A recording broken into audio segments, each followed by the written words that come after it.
In 2024 alone, 15,000 journalists lost their jobs. Think about that number for a second. It's staggering, really. Right, like 15,000. The traditional newsroom, the physical building where reporters gather and like debate and write the first draft of history, it's basically becoming a ghost town at this point. Yeah, entire regional papers have just folded overnight. Exactly. And it creates these massive news deserts, places where local governments are operating completely unmonitored because there's literally nobody there to cover them. Which is terrifying for democracy, obviously. Totally. But here is the massive, glaring paradox of this whole thing. Yeah. You, sitting there listening right now, you are consuming more news than at any point in human history. Right. The data shows over half of Americans are devouring more information daily now than they did, say, a decade ago. Yeah. So we have an industry in total freefall, right? Yeah. But the human appetite for its actual product is at an all-time high. So the big question is, who or what is actually filling that gap? Well, it's a structural collapse, right? It's the collapse of a century-old business model. But I think it's important to say it's not the end of news itself. Right. It's an evolution. Exactly. What we're witnessing is the birth of an entirely new intelligence layer. We're moving away from the highly centralized, incredibly expensive boots-on-the-ground reporting infrastructure. Because it just doesn't work anymore. It just doesn't scale today. Yeah. In its place, we're seeing the emergence of a system called Lumina AI. Right. And it essentially leverages artificial intelligence along with millions of ordinary people to build this completely decentralized planetary-scale news engine. And so if you're listening to this and you've been feeling, I don't know, suffocated by your news feeds lately, Yeah. or frustrated by hitting paywalls for articles you aren't even sure you actually trust, Yeah. you are really going to want to hear this deep dive. Yeah, it's incredibly relevant to literally everyone. Because we are looking at the actual mechanics of this exact transition today. We're going to dive into how this specific combination of AI and what are being called human nodes is completely rewriting how you will consume information in the near future. It's a complete paradigm shift. It really is.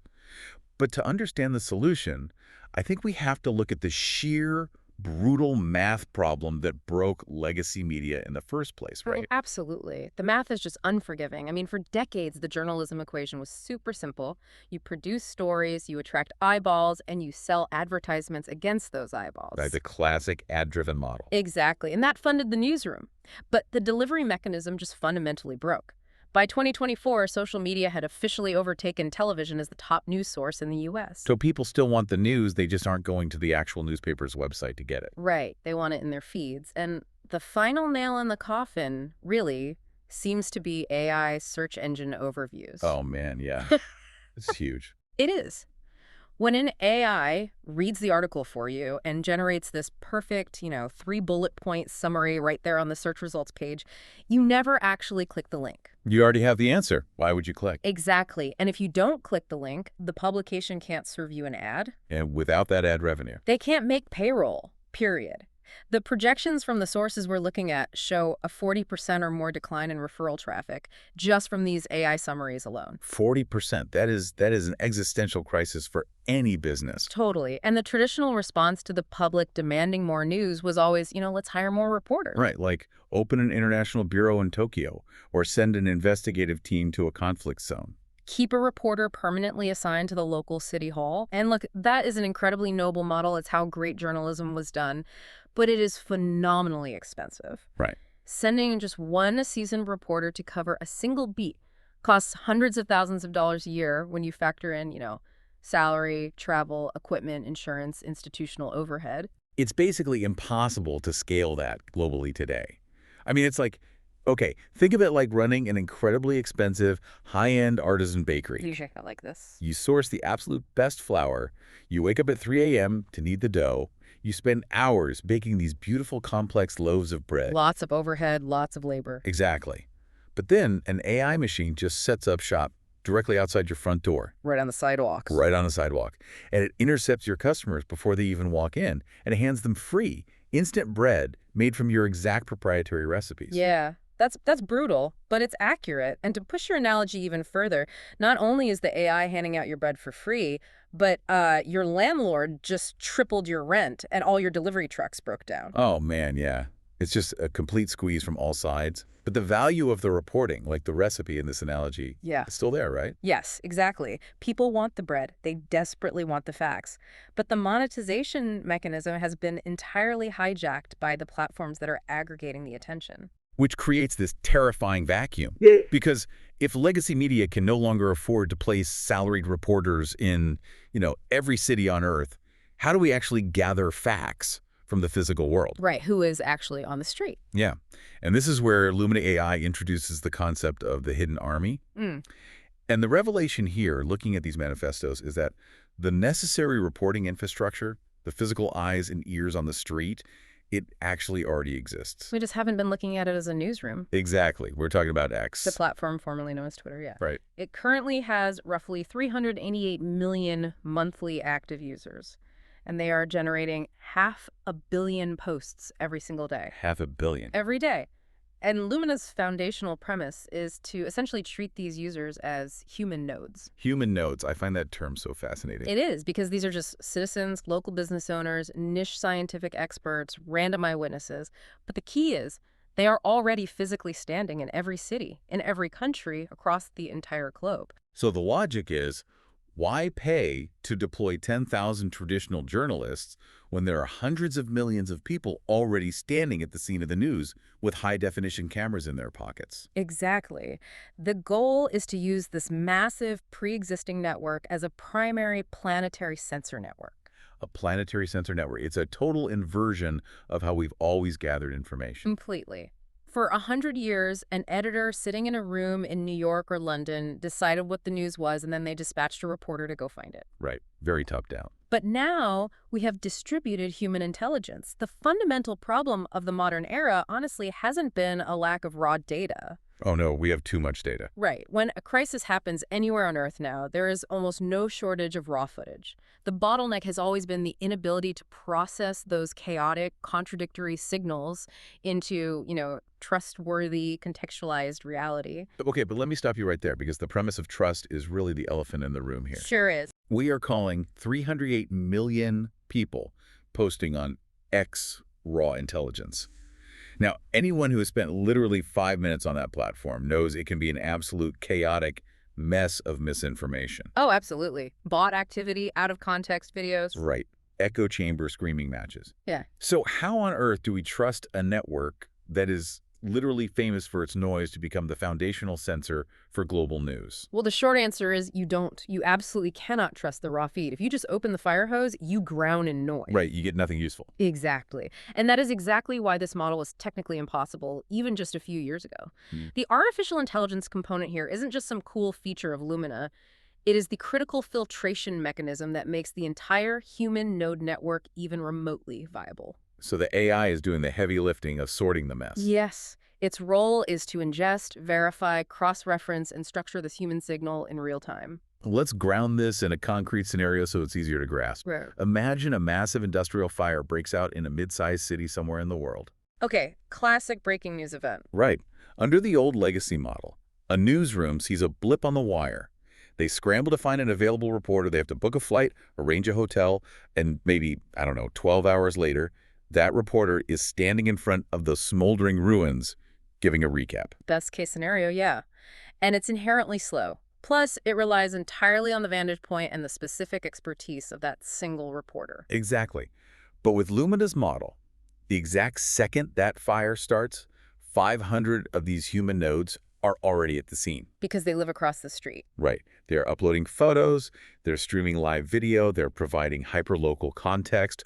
One user maybe notes a highly specific chemical smell in the air. Right. And another user, who just happens to be an off-duty structural engineer, posts a quick thread about the building's specific architectural vulnerabilities. Which is incredible raw intelligence. But consider the technical hurdle of verification here. How does the AI separate those 500 legitimate eyewitnesses from a troll halfway across the world who is just posting an AI-generated image of a totally different fire? Yeah, how does it know? This is where multi-agent AI verification comes into play. The system isn't just like reading the text of the posts. It is pulling geospatial metadata to physically confirm the user's phone is located within the blast radius. Wow.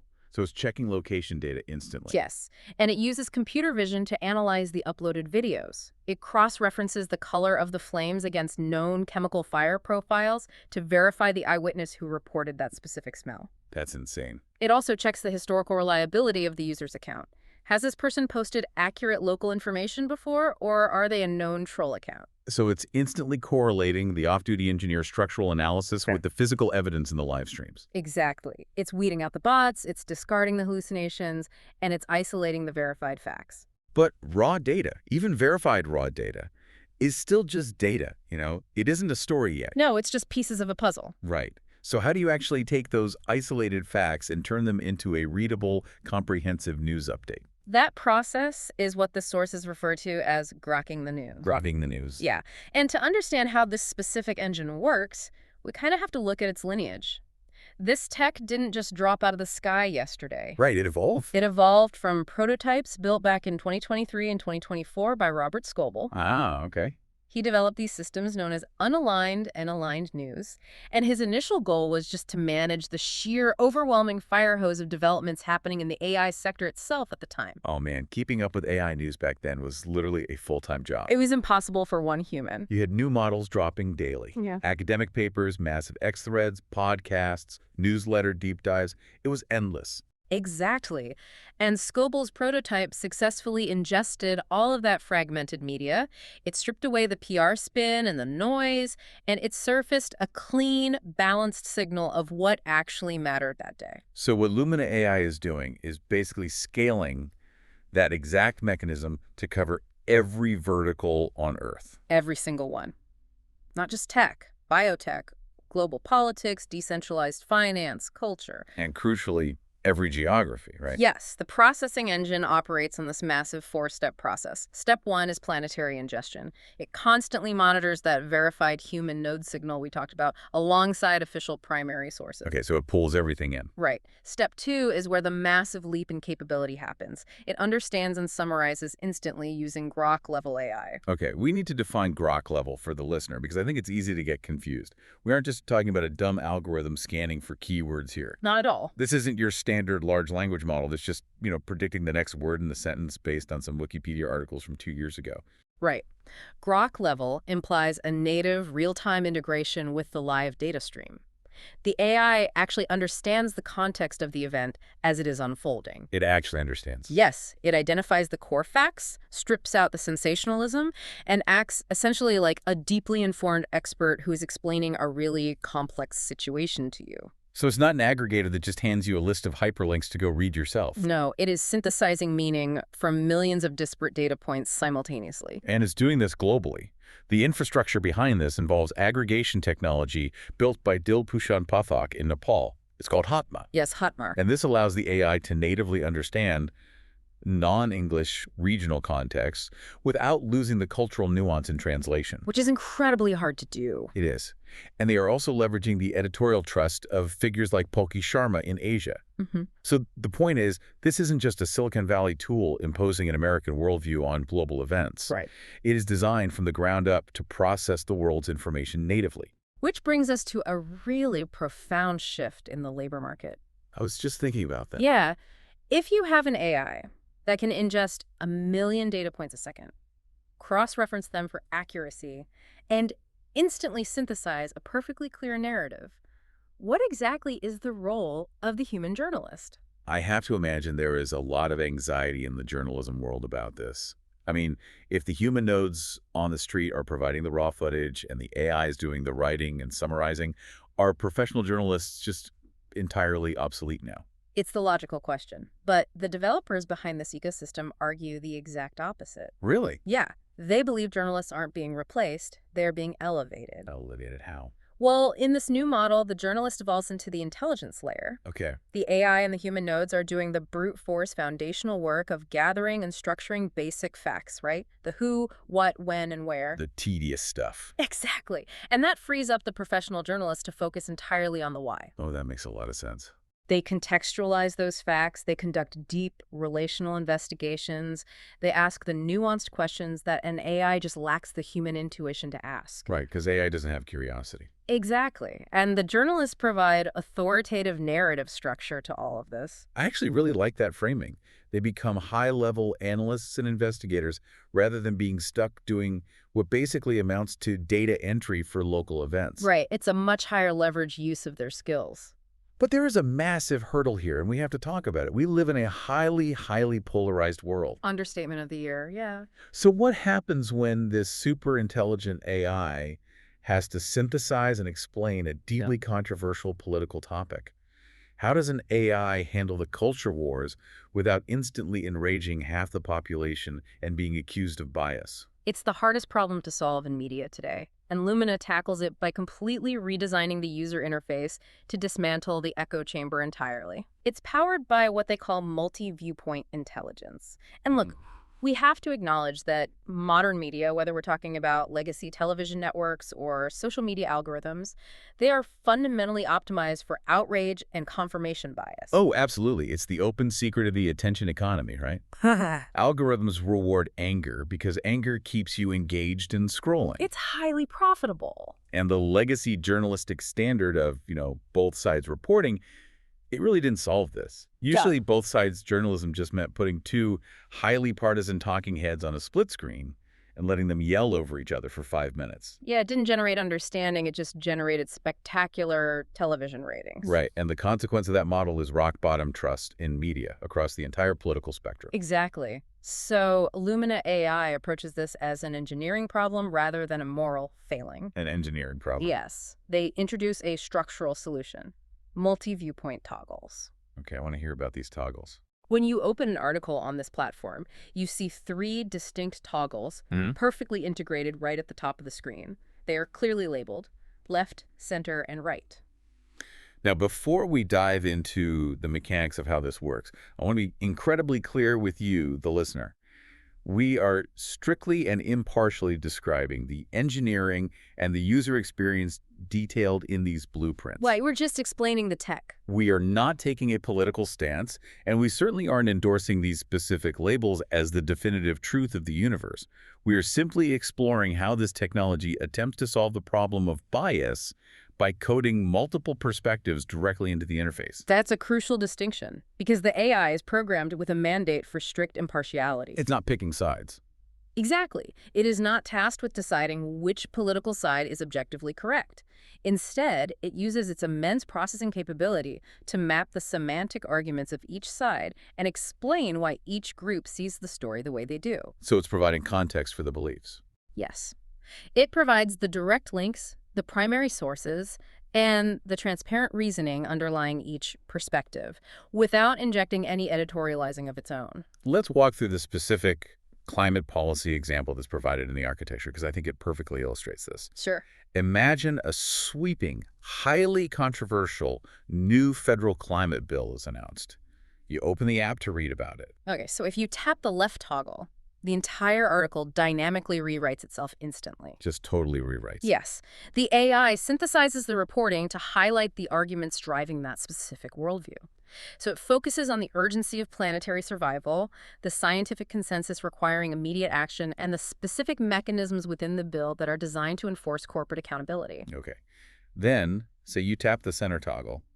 The text shifts instantly again. The focus now zeroes in on the economic trade-offs. Right, the practical application. It highlights the realistic timelines for implementing these new technologies, and it scrutinizes the measurable outcomes. It might praise the ambition of the legislation, but it heavily questions the fiscal cost. And then, finally, you tap the right toggle, the article reshapes again. And what does that look like? Now, the emphasis is placed on national energy security. It analyzes the potential negative impacts on domestic manufacturing jobs and consumer energy prices. And it surfaces the arguments of those who are skeptical of certain long-term climate modeling, while perhaps acknowledging the role of free market innovation. So you get 3 entirely different framing lenses for the exact same event. I see the immense appeal of having all that information centralized. I really do. But I have a serious reservation here. What's the concern? Are we not just building three separate, highly efficient echo chambers inside the exact same app? Ah, I see what you mean. Like, if I am someone who strongly leans a certain way, and I can just tap my preferred toggle every single time I open a story, aren't I just selecting my favorite flavor of bias and completely ignoring the rest? It's a very natural concern, definitely. But the architecture relies on the psychological power of proximity. Proximity. Yeah. By putting the choice and the contrast directly in your hands on the exact same screen within milliseconds of each other, it fundamentally demystifies the opposing sides. Because it's right there. You can't ignore its existence. Exactly. You aren't being force-fed a perspective by an invisible algorithm that's manipulating your feed in the background. You are being actively invited to compare them. It proves to the reader, structurally, that multiple, coherent, evidence-based perspectives actually exist regarding the exact same event. That's fascinating. It's almost like exposure therapy for societal polarization. So that's a great way to put it. You can just peek over the fence at the other side's argument without feeling like you're being attacked. And it works because pure AI hallucinates when asked to do this on its own. And traditional newsrooms simply do not have the manpower to write three perfectly nuanced, multi-perspective versions of every single story they publish. No, it would be prohibitively expensive. It requires this specific combination of planetary scale and algorithmic neutrality. And that actually brings us to the problem of scale. Right. If this system is ingesting every verified fact from every human node across every vertical and generating multi-viewpoint analysis for all of it, the sheer volume of information is staggering. It's too much for any one person. Way too much. How does the system ensure it doesn't completely overwhelm the user? Like, how does it know what you specifically actually care about? It does this through a layer called hyper-personalization.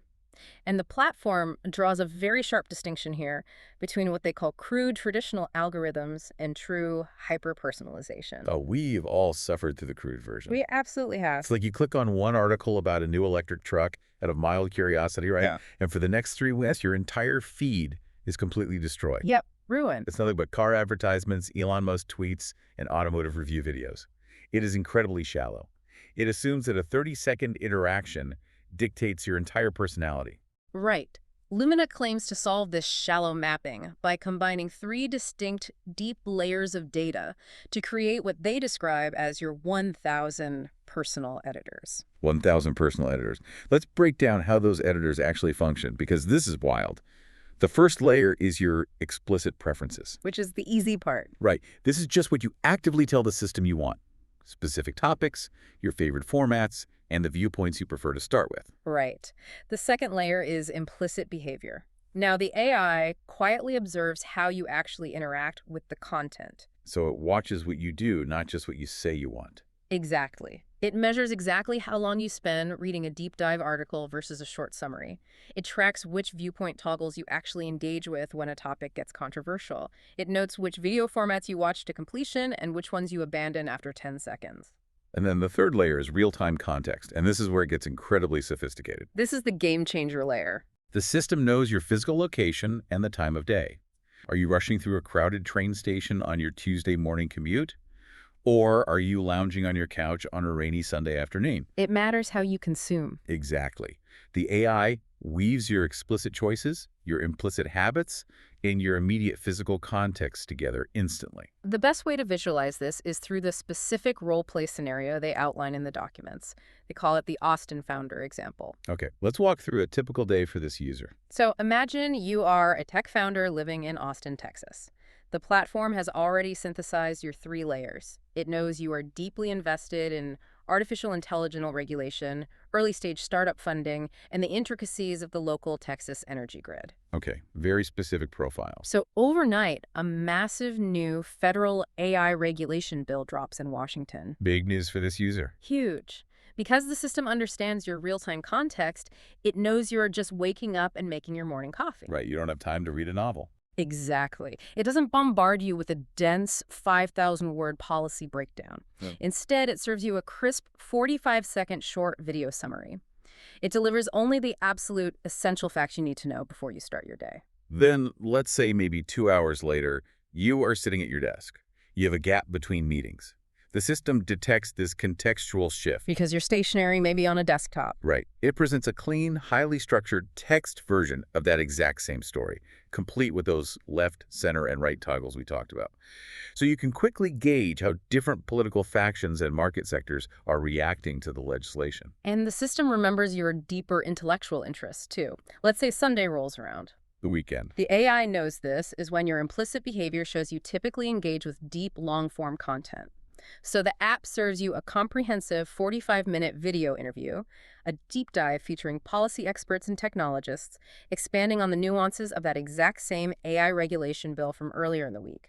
And subtly, because it also knows you care deeply about the Texas energy grid, a highly relevant commerce card might appear alongside the video, suggesting cheaper commercial solar storage systems for your startup's office space. The concept is literally described as having 1,000 highly specialized personal editors who know your intellectual rhythms better than your best friends do. It's deeply intimate curation. It is. One editor is the hardcore robotics nerd tracking every obscure patent filing. One is the climate tech guru. One is the ruthless scheduler who knows you only have exactly 3 minutes to spare on a weekday morning. Right. But I have to play devil's advocate here for a second. Is there a genuine danger of this being too perfectly curated? You're referring to the risk of the ultimate filter bubble. Exactly. Do we lose the magic of serendipity? Like, think about the old physical newspaper front page. The broadsheet, yeah. The joy of it was stumbling upon a brilliant, beautifully written story about deep-sea marine biology, or the history of chess that you didn't even know you cared about, simply because a human editor decided it was important enough to put above the fold. Right, you were exposed to the unknown. If an AI only gives me exactly what it knows I already like, don't my horizons shrink? How does an algorithm measure or manufacture serendipity? It is a vital question, and honestly, it's where the engineering has to be incredibly delicate.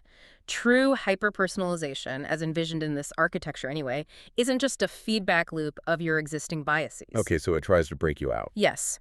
A highly sophisticated intelligence layer recognizes that human beings have broad, often unpredictable intellectual curiosities. It utilizes what they call adjacent possible mapping. Adjacent possible mapping. Right. So if it knows you like complex systems because you track the energy grid, it might intentionally introduce a deep dive on the complex systems of mycelium networks in old-growth forests. Well, that's cool. It factors in a calculated degree of serendipity based on underlying cognitive patterns, not just basic topical keywords. Okay, that makes me feel a bit better. But what about privacy? Yeah, the big one. If a system has 1,000 personal editors tracking my location, my reading speed, and my political toggle habits, that sounds like a dystopian surveillance apparatus if it falls into the wrong hands. Completely fair point. And the architecture demands strict privacy mechanisms to make this level of intimacy even remotely palatable to the public. How does it protect the user? Well, the processing of your implicit behavior happens largely on device. On the phone itself. Exactly, meaning your behavioral data doesn't just sit in a centralized server vulnerable to a massive data breach. They also utilize highly transparent signal indicators. Meaning what exactly? Meaning the app actively tells you why it chose to show you a specific story. It doesn't hide the algorithm. It offers immediate, easy opt-outs for any topic. So you have control. Yes. And fundamentally, there is a hard structural rule against selling raw user data. You are the customer paying for an intelligence service. You are not the product being packaged and sold to third-party advertisers. That economic distinction changes everything, honestly. Because if the legacy advertising model is truly dead, the financial incentives finally align with serving the actual reader, rather than tricking the reader to serve the advertiser. Exactly. The alignment is fixed. Now, in that Austin founder example, we noted that the user received a 45-second video in the morning, a text article at noon, and a 45-minute interview on Sunday. Right. That reveals the final and, frankly, most mind-bending piece of this entire puzzle. It's not just about filtering what news you get. It is about completely transforming how that news is physically rendered to fit your life. The platform operates on a principle of format agnosticism. Format agnosticism. Look at how fragmented our consumption habits are today. You might scroll on your phone while waiting in line, listen to an audio podcast while driving your car, and watch a high-production documentary on your television over the weekend. We jump between mediums constantly. But the current news ecosystem forces you to adapt your life to the constraints of the app. A newspaper app only gives you text. Right. A podcast app only gives you audio. YouTube only gives you video. If you want the news, you have to go to their designated format. Which is annoying. Lumina essentially says, no, the news must adapt its shape to you. They solve this by taking one single verified story, the underlying facts, and instantly rendering it into 4 synchronized formats. 4 formats instantly. Think of it like a 3D video game engine, right? That's a perfect way to describe it. The verified facts, the structural reality of the event, those are the underlying wireframe. And the 4 formats are simply different textures and camera angles rendered over that wireframe depending on where the user is standing. Exactly. Let's define those 4 renderings so people know what we're talking about. Let's do it. First, there is text. This is a crisp, highly structured 200 to 400 word summary, fully equipped with the left, center, and right viewpoint toggles we discussed. So quick reading. Right. Second is audio. This operates like a highly polished podcast narrated by either an incredibly advanced emotive AI voice or a human host who's integrated into the system. Awesome. What's the third? Third is the short video format. These are visually engaging 30 to 60-second hits designed specifically for mobile scrolling, perfect for those micro moments when you were standing in line at the grocery store. Just quick hits of info. Yep.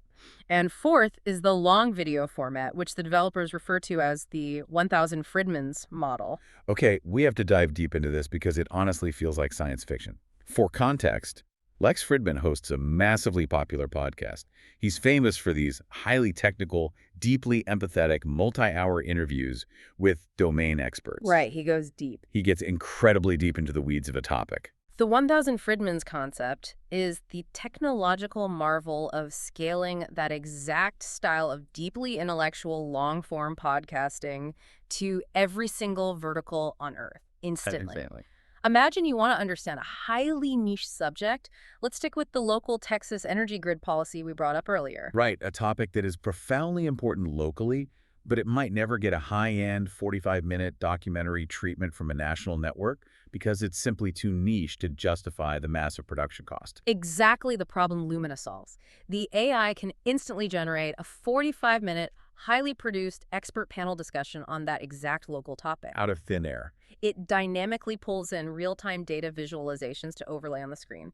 It synthesizes multi-viewpoint arguments, essentially cloning the depth, the pacing, and the visual sophistication of a high-end documentary for literally any subject you request. And the most staggering part of this engine, to me, is the synchronization. Oh, yeah. If a major new fact breaks and the underlying story updates, or if you, the user, decide to shift your political viewpoint toggle from center to left, all 4 formats instantly rewrite and re-render themselves in real time to reflect that new reality. They all update together. The text changes, the audio script generates new dialogue, the short video swaps its visuals, and the 45-minute documentary adjusts its panel discussion. All of it. The news literally molds itself to your exact contextual micro moments. But I have serious philosophical concern here regarding the audio and long video formats. Sure, let's hear it. If an AI is writing the script, generating the data visualizations, synthesizing the multi-viewpoint arguments, and potentially even rendering synthetic voices to deliver it, what happens to the human connection? The soul of it. Yeah. The entire reason people love long-form podcasts or deep dive interviews is because they connect with the host's actual personality. They connect with human empathy, genuine curiosity, and the raw emotion of a conversation. If this is all algorithmically generated, doesn't it run the risk of feeling incredibly sterile and lifeless? It's a highly valid critique of pure, unanchored AI content. We've all seen bad AI-generated stuff. But the architecture detailed here relies on a cyborg model, not a fully automated Terminator model. The cyborg model. Remember the foundation we established at the very beginning? The raw signal still emanates from human nodes. Right, the people on the street. The shaky camera footage of the eyewitness, the localized passion of the community expert, that visceral human element remains the core raw material. Furthermore, the platform explicitly utilizes human hosts, human journalists, and trusted editorial figures to provide voice, authority, and emotional resonance. So it's not all just bots talking to bots. No. The AI is handling the planetary scaling, the real-time rendering, and the heavy lifting of continuous fact-checking. But its ultimate purpose is to amplify those human voices, not erase them entirely. So it's giving human journalists and experts a hyper-efficient distribution engine rather than just replacing them with a synthetic avatar? Well, we have covered a massive amount of conceptual ground today.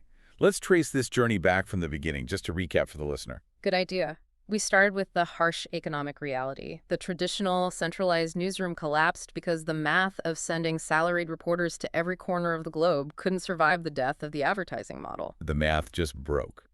And the proposed solution is to leverage the 388 million human nodes already active on X as a pre-existing planetary-scale sensor network. Right. This massive, chaotic stream of global data is then ingested, verified, and filtered by Grok-level AI, which utilizes multi-agent verification to actually understand the context of unfolding events rather than just aggregating hyperlinks. From there, the platform structurally dismantles the echo chamber by presenting verified facts through completely transparent left, center, and right multi-viewpoint toggles, putting the power of contrast directly in the user's hands. It then curates this massive global intelligence feed through 1,000 personalized AI editors that deeply understand your explicit desires, your implicit reading habits, and your real-time physical context. And finally, it takes that perfectly curated information and instantly renders it into 4 dynamic media formats: